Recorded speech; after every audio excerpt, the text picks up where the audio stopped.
The first thing you need to do is download Alicia 2.0 files, which is all on this website. So first of all, you download this. It might take a while. After that, you just need to download the Universal Unpacker, which will basically help you open up the files once it's downloaded. You might find it easier to put these on your desktop. Just put them somewhere where you know where they are. So I just put them on my desktop just so they're in an obvious place. Make sure that you have whatever the fuck this is called. You're going to double click on the exe file, and then it will take you through this process. Once it's downloaded, you can open it up in your settings, and then it will come up with this little box, which is for the Alicia files. So now you have to extract all these files, and you want the res.pack files, and there's two. You're going to create a folder, basically so you just know where everything is. So these two files you will extract into the same folder, because there is basically one folder that's split into two. So now I've opened both of these. I'm just opening up the file that I've just created.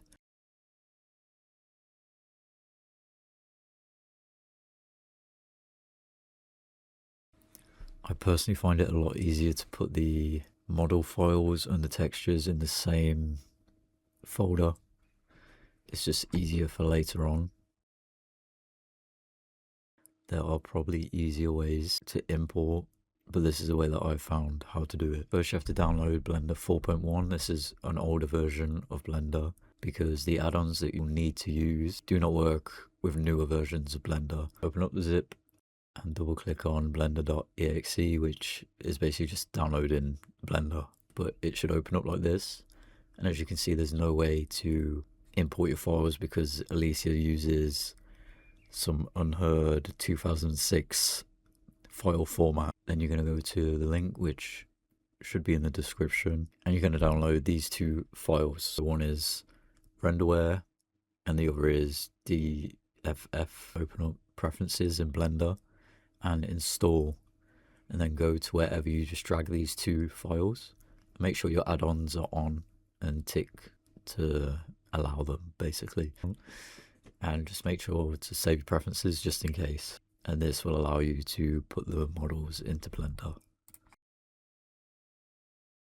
So finally, you're gonna go to the .dff file, and you're gonna find where your models are, and you can open up your own files to kind of look at the textures, because the textures are next to the file that you need. So obviously this dress is for that file, so just remember the number and it'll make it a bit easier.